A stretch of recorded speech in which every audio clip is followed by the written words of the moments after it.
So can you talk a little bit about this this new document that we have, the COVID-19 Addendum? Can you just talk about what the implications are? And Yeah, sure. So basically what the addendum is kind of saying is that all of the timelines that are in the contract, because obviously we've had contracts that were already executed, we're right in the middle of things. So it's saying all of the deadlines in the contract are going to be extended to the past the end of the COVID-19 situation. do you need to be certified? Certified for a virtual notary or mobile notary? I think you still just need to have your regular notary license. Okay. It's just that the rules around how to get it done have been kind of changed or opened up to us because other states have had that, they do kind of virtual closings or closings that are done in pieces all the time. But we here in New York are always the last to kind of get with the times. A good friend is a CO, and she said 3 correction officers have passed away already. And there's like 100 and something inmates that are already infected. So she's like, it has to and be. And they're not talking about this in the news. Nope. It's just getting scary because, I mean, at the same time, we want to keep business going. We want to do our part to help the economy going and ourselves, of course, but not to compromise your health and your family too. You know what I mean? So we have to be very careful. Yeah. I guess, again, for those people who are in a position to buy, like you said, it's still a good time to buy, wouldn't you say? Yeah, I mean, I would say because if there are sellers that are motivated and they need to sell, they're going to negotiate right now. You know, like there's a lot of room for negotiation at this point. And for buyers, because there's not that much competition on the market right now, you know, because a lot of people have uncertainty. So, you know, I would say that, but you just have to do your homework. Do your homework. You got to analyze your own personal situation and assess that for yourself. Yeah. What do you feel about the change.org posted, they wanted signatures from people who are tenants, and they said they wanted to not pay rent for as long as they're not employed. How do you feel about that statement? That makes no sense. I mean, I sympathize with somebody who's a tenant, lost their job, cannot pay their rent. Like, obviously, we don't want them on the street, right? But there has to be some sort of a workaround because you can't. What's going to happen to the landlord now? They're going to lose the property, and the property is going to now go into foreclosure. So everybody's going to be out, you know? So there has to be some sort of workaround. Like what I think needs to happen is that people need to come up with a sort of like a plan for repayment, maybe a reduced payment for now, but you'll pay the rest later over time, you know, and tenants need to be honest and diligent about actually getting back to paying their rent. I know a lot of people are sitting on the sidelines waiting to see if there's going to be a time like 2008 when they could really buy properties, especially in New York, on cents on the dollar. And do you foresee that happening in a few months? I don't know. So at first I was thinking no, because I was like, well, this is not going to impact banking. Banking is still lending. I mean, of course, private lenders, hard money lenders are tightening up because of, you know, the fact that they may not get their money back. I can understand that. So I wasn't thinking that, but I did read something today that stated that the stimulus package also includes that homeowners or people who hold mortgages may not have to pay for up to 12 months.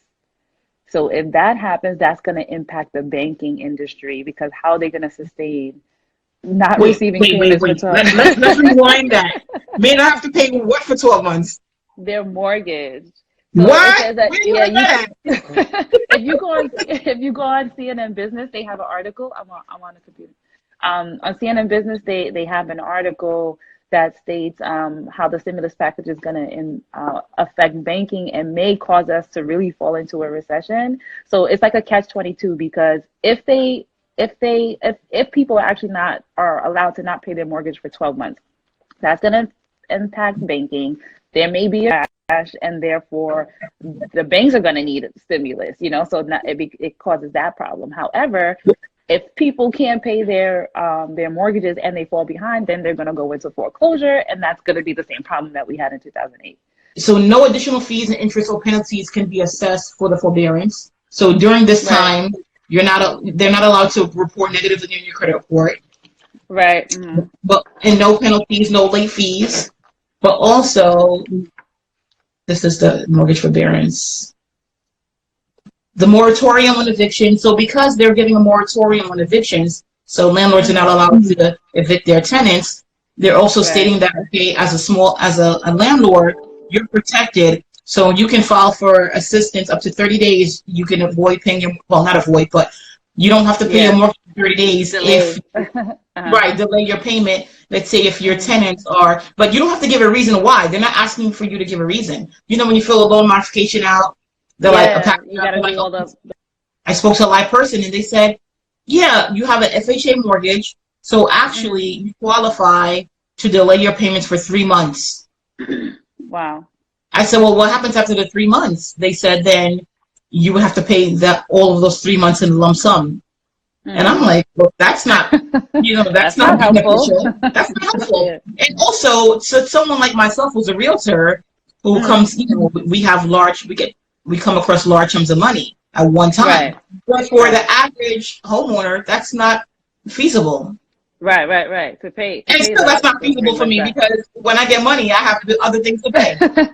Right, because you're like, okay, this is for the time that I needed the money. Right.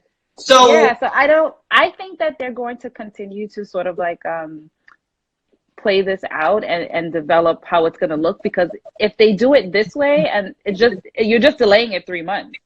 So you're just delaying the impact on the economy 3 months. You're not really helping people if they do it this way. So they're going to have to sort of like put in place that you can pay it over time, you can pay it over the back end. What I was told from a lender is that it is basically that they didn't have the capabilities of pushing it off or spreading it out throughout the loan or putting it on the back end, because the mortgage companies are at the mercy of their investors as well.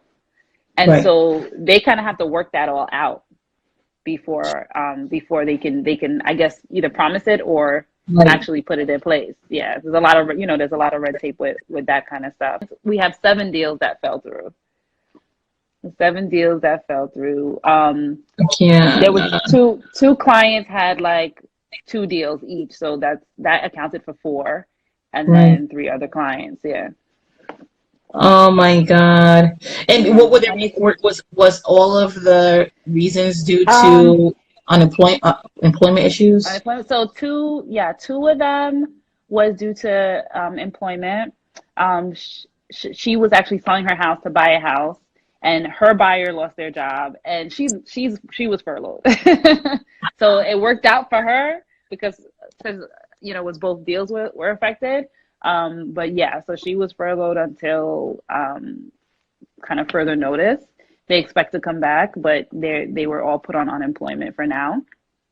And then the other one, the client, they were actually cash buyers. They were going to buy 2 properties cash, but the husband lost his job, and therefore they were like, they're just not going to go forward with it, because it's so uncertain. So Food Info just said that they're not going to pay their rent. What would you say to someone like that? Who says that? Well, I would say that the rent is not going to go away. It may be delayed. So if it's a real hardship that you have, then understandable. But just know if it's not, then you kind of just delaying it. Right. All right. Thank you so much. Enjoy your weekend. You too. Thank you. Thank you, care. guys. All right. Bye-bye. All right. Bye.